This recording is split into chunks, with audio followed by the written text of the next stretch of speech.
glorious October day in the Yorkshire Wolds. Full day this time, so we've had a couple of short walks in the Yorkshire Wolds, couple of 8-milers local to me. This is another one local to me, but this one's on the OS map. This is the Beverley 20, so this is 20-mile walk. It's on the Ordnance Survey map, marked as Beverley 20, from Beverley in East Yorkshire to the Humber Bridge in Hessel. If you look on the map and you measure it on the map, it comes out sort of 17 odd miles, 18 miles. There's obviously been some changes to the route over the years, so what I've done, and to make it easier for anybody who wants to come to the glorious county of East Yorkshire to do this walk, is I'm going from Beverley train station to Hessel train station. So it's the same route, I've just tagged on a little bit at the before end and the after end. So because it is a linear route, you'd need to use public transport unless you've got 2 cars and can get dropped off. It's a mixture of farmland, you know, bridleways, footpaths. It follows part of the Wolds way. It crosses the Pennine trail. It's well marked. You've got the odd place like we've just had to do there, where one footpath ends and the next bit starts. You've maybe got to go 100 metres down the road to pick them up, but other than that, it's pretty much all off-road. The other thing I would say about the Beverley 20 is, from memory, there's nowhere that you can pick up supplies en route, not without a detour. So you need to make sure that you bring in enough water and enough food for a day. And if you bring in your dog, you bring in his water and his food. There are a couple of places, but you'd have to detour off. There's a cafe which we're going to come up to soon, but we've only just started, so we won't be stopping there. But that'd be adding a mile detour on. There's a couple of villages, again, you'd have to detour off to them. So and there's very few places, where you can pick up water. There's a couple, but very few. There's plenty of places to pick up supplies in Hessel or in Beverley, depending on which way you start it. There's also plenty of accommodation in both, so if you don't live in the area and you want to come walk in the glorious Wolds, nice 20-mile walk, then yeah, there's plenty of places to stay, good public transport, start and finish at a train station.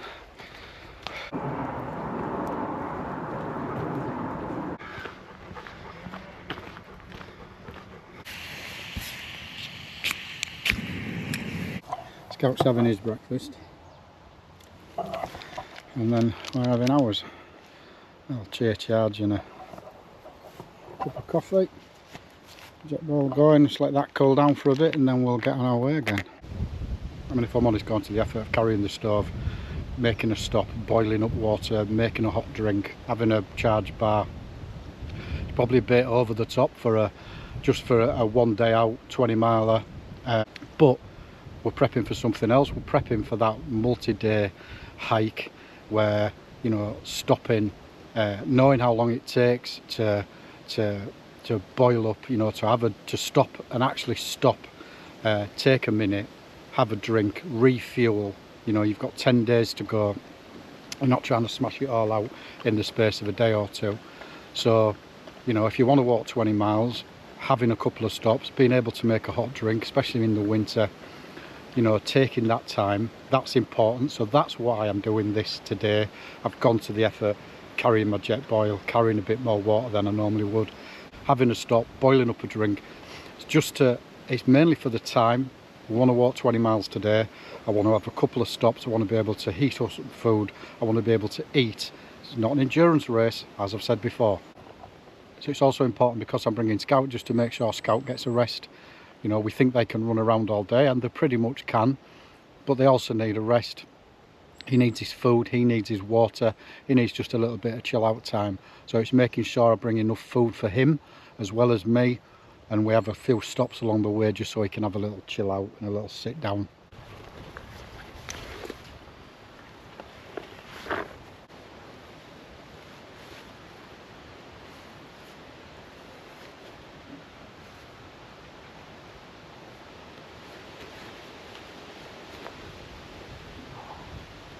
Right, call me.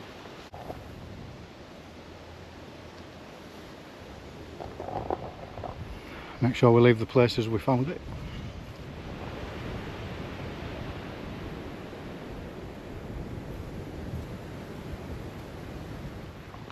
I'm about a third of the way in now, in sort of 2 and a bit hours, 2 and a quarter hours, 2:20, something like that. Probably going to be about 9 hours, I would think. Yeah, it's fairly gentle here at the beginning. It's a little hillier as we get into the middle where it meets up with the Wolds way, but not hilly. I mean, it's not the Lake District or Snowdon, it's the Yorkshire Wolds. So yeah, probably going to be about 9 hours with a couple of stops. So yeah, but absolutely glorious. So for some reason you put his dinner in a bowl and he don't want to eat it. He likes his water. So you end up, but he'll eat it out your hand. I just end up having it in my pocket and then giving him his dinner out my hand all the way around. Dogs. As I mentioned earlier, there aren't many places on this route where you can pick up food or supplies. This is one of them, but it is a bit of a detour. When you're coming through Risby, you've got the cafe, Folly Lake Cafe. You'll come out through that farm track and you'll hit a road. You'll turn left or right depending on which way you're doing the route. You'll walk on a tarmac road for about half a mile, and then if you just carry on down the track, you can go in there and there's a cafe and you could get in there and have something to eat. But yeah, other than that, there ain't a lot of places for refreshments on this route. When I say not a lot, I mean any. So let's talk navigation, because there's so many ways with the advent of technology that we can navigate these routes and do it safely. You know, we can take electronic navigation aids with an entire route on them on a multi-day hike, and take the battery packs to replenish that supply, so you know we're less likely to run out of power for things to fail. But I like a map. I like a map. I like sitting looking at a map. I think there's a lot of benefits to a map. So I'm using a map today because I like to use a map. I print them myself. I put them in a map case.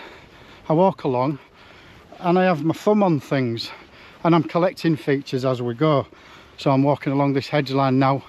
It's going to turn 90 degrees to the left at the bottom, and then again, and I can collect those features on the map as I go, and that's what I like to do. Breaks it down, makes it more enjoyable for me. It plants you into the landscape and into the terrain, because you're constantly having to look at it rather than just picking your phone. Am I on the dot of the track that I've set? I mean, that's not putting you into the terrain, is it? Whereas using a map and following a map, it properly drops you into the terrain and puts you as a part of it, and you've got to experience it as you're going along, because if you don't, you're going to get lost. It orientates you into your surroundings, which using technology just can't, because you've got to be paying attention for a start. Yes, it's not a massively technical trail. This isn't the Cape Wrath, we're not at Torridon, but this firmly supplants me into the terrain of what we're doing, into the day. Got to pay attention to your surroundings. So for me, I like to use a map, and I would encourage anybody to learn how to use a map and to use a map while they're out walking. Now, I've got a Phoenix 6 watch. As I've said, most of my kit's a couple of years out of date. I've got the OS subscription and maps on my phone. I've already created this as a route, which is what I'm following, and then I'll print the maps off, and then I'll bring the maps, put them in a waterproof case, walk along, collecting features as I go, and I keep my thumb on it as to where I am. And it means you're paying attention, like I say, and I'm orientated into the surroundings. I'm a part of the walk, I'm paying attention, and to me it's just a better way of walking. Now, I could have just put it onto my watch, or could have just put it onto my phone, or my watch would be easier, and then just follow it, but that's just like driving your car and just looking out the front window and following a dot. You're not experiencing everything that's going on around you. And by being on a map and using a map, you can think, what's that over there? What's that over there? Well, look, there's a little cafe there. I'm just going to go down. I am going to go to that Folly Lake cafe, and I'm going to have a cup of coffee and a sticky bun. And I can do that because I'm looking at this and I'm not just following a dot, you know, on my watch or on my phone. And the technology is fantastic now, don't get me wrong. I think, you know, some of these very technical long distance trails, the purists wouldn't advocate it, but you could load it all onto a system. They're all pretty reliable and follow it, but would you be in it? I just don't think you would. I think this is the best way of doing it for me. Print a map, explore, look at things which you'll see while you're looking at the map. Think, oh, there's a castle there, or you know, there's a ford or a waterfall or a viewpoint, or do you know what, I'm going to go this way because it looks a bit easier. Probably a bit more of that. So yeah, I would advocate to anybody, it's not hard, it's not witchcraft. At mountain leader level it is hard. I'm not going to pretend it isn't at mountain leader level, because you're not following paths, you know, you're not just going to a trig point on the top of the thing. It is literally, see where that contour line is slightly bent a different direction in that 1mm than that other contour line. Take me there at 3 o'clock in the morning when it's honking it down in the fog and it's 2 k's away, and you've got to hit it, and you've got to hit it absolutely bang on, not near it, you've got to hit it. So yeah, when you're navigating at that level, that is the case. But I can navigate to that level, but I don't. I mean, I do sometimes if I think I'm going to have a day doing what we would consider to be micro nav, but normally I'm out for a nice walk. I'm out today in the Wolds having a nice walk, and I'm going to be out next week, and I'm going to be out the week after, and the thought of it just takes the pressure off. It really does, it just takes the pressure off. Road work. It's tatters for the feet, innit? The knees and the ankles, dump, dump, dump, dump. And the grass verges, they're just not quite nice enough to walk on. I mean, it's a quiet road. I think there's one farm at the end of this track, so there's no traffic on it particularly, so it's an easy walk, but yeah, but it is a bit of a stretch, this one, just on this tarmac road. Oh, yeah. Boom, boom, boom, boom.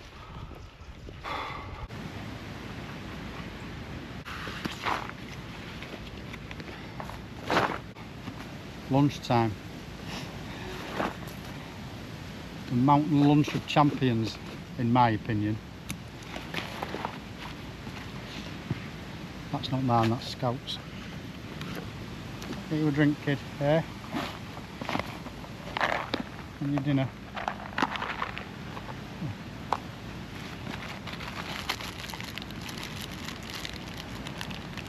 Wholemeal pitta.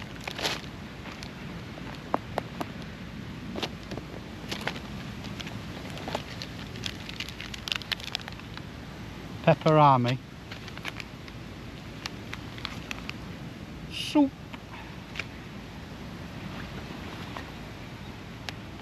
And the pièce de résistance.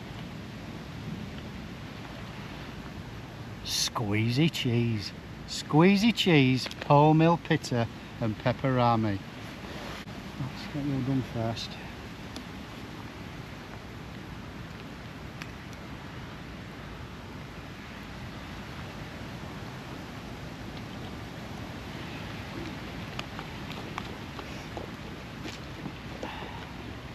Dogs first, humans last.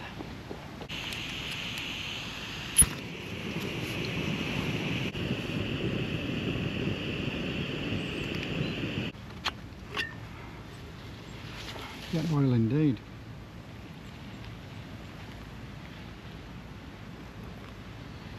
Two soups.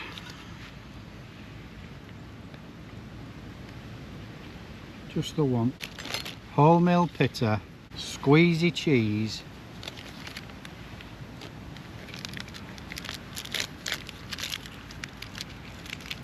Pepperami.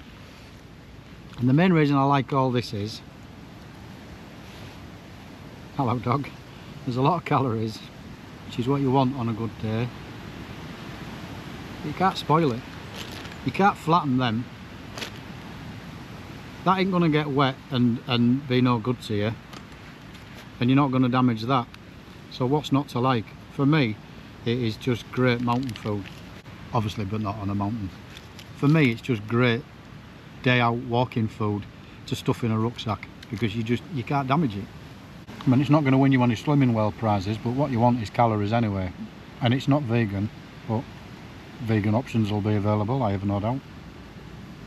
Or vegetarian. Oh yeah.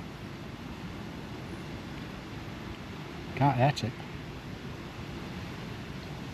Leave it as we found it. Go on, Scott. So that's us, we're halfway. You know, with the stops that we've had, we're at about 4.5 hours.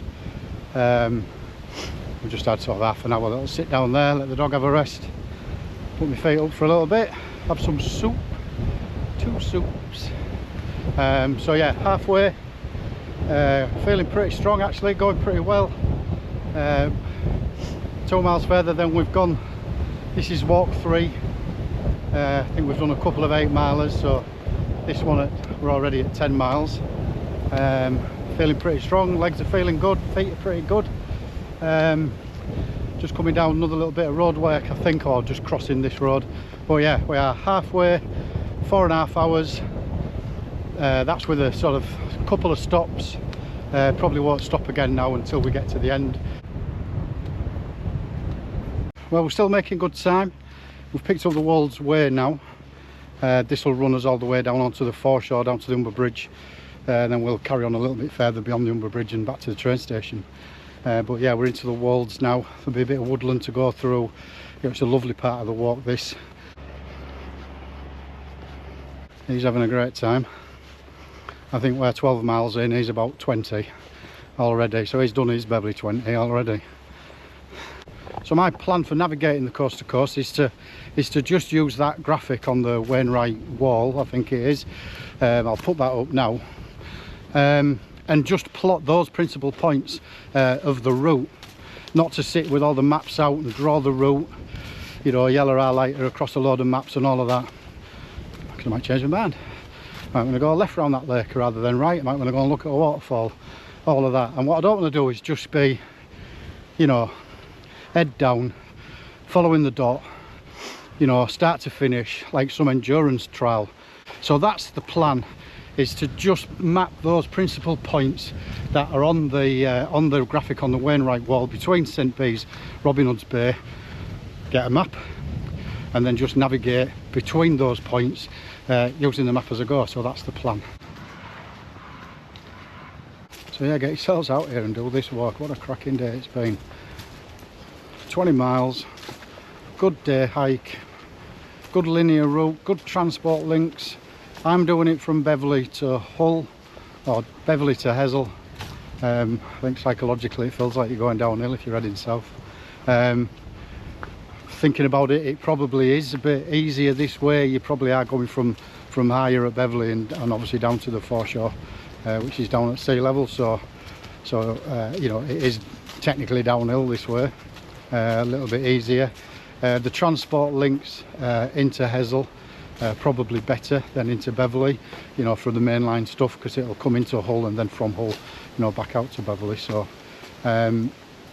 so yeah, I would suggest if you're gonna come in on the train from somewhere, get the train to Hull, change at Hull, go to Beverley, and start from Beverley and then drop down into Hessel, and then you can get back on the train at Hessel and then go back out to wherever you've come from to visit glorious East Yorkshire, because this walk today has been an absolute cracker. I mean, part of the purpose of the walk today was to carry a bit more kit, bring a full day sack, bring some change of clothes. You know, I mean, you could have put a sandwich in your pocket and come and smash this out 20 miles. You know, you're never far away from civilization, as it were. but it was to shake out some of the gear.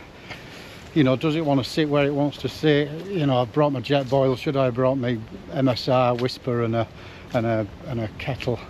You know, my titanium kettle. You know, where does it want to sit in my pack? That's my mother's doorbell going off. There it goes again. You know, have I brought the right food? Did I need to bring that fleece? All of that. So that's been the purpose of the day, really. I should have brought more water because I've given most of it to the dog. So I'd have been better bringing a bit more water, but especially on this route, as I've said, there's nowhere to get anything while you're on it.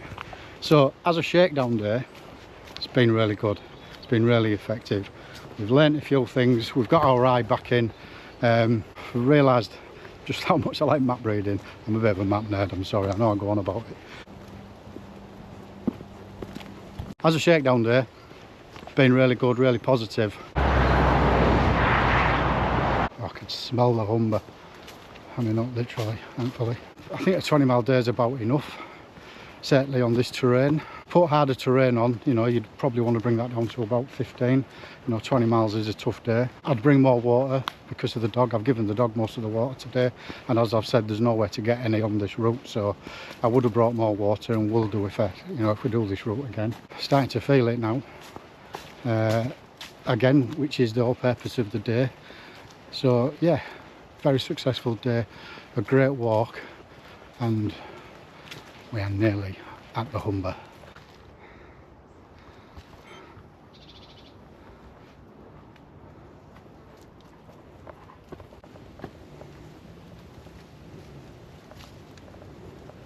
Yeah, luckily we've got here at low tide, so we'll take the low tide route.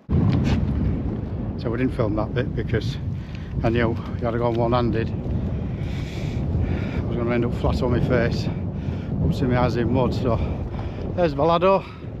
We're on the banks of the Humber, pardon me. So we're on the banks of the Humber. I'll bring you wings, it is a bit windy. He's going to wash his feet, I'm going to go and do mine.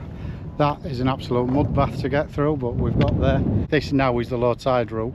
That takes us all the way up to the Humber Bridge. I didn't have you out coming over all that lot and through the mud, which is what we are mostly wearing.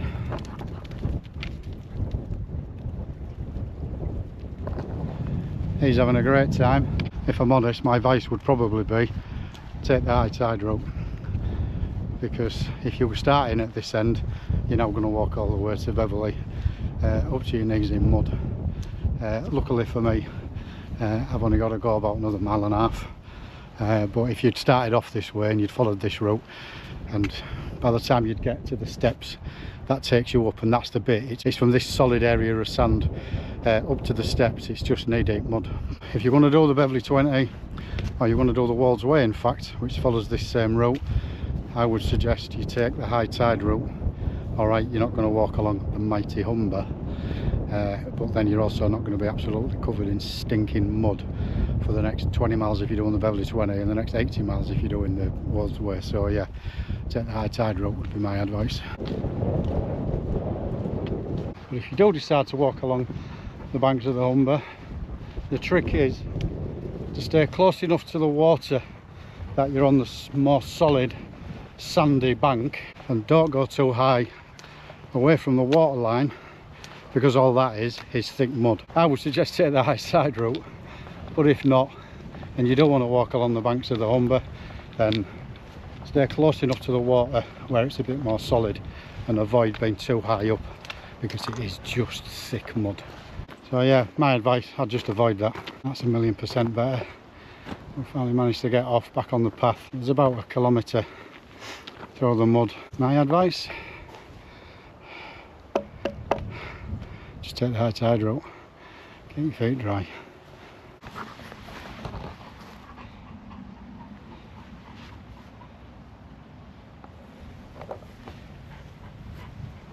No prizes for guessing which one of us enjoyed it the most.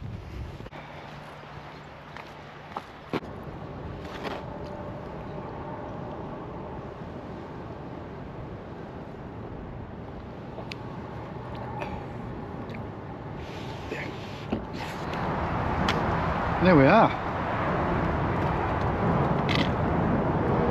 Humber. Humber Bridge. Just look at that sunset as well, fantastic. We've just hit 30k. One of the things the bridge takes you over is the railway track, which is just the other side of these houses here, the other side of the dual carriageway, or this side of the dual carriageway.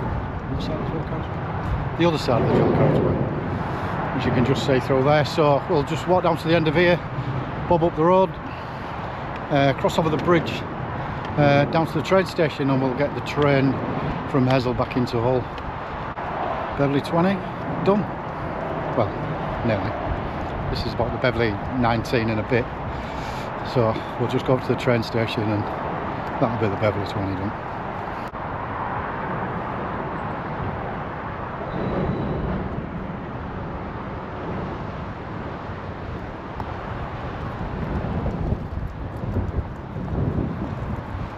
And that's us, Hessle train station. But what a great walk.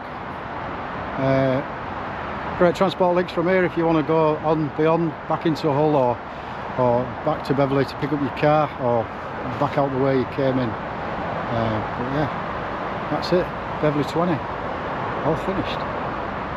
See you next time.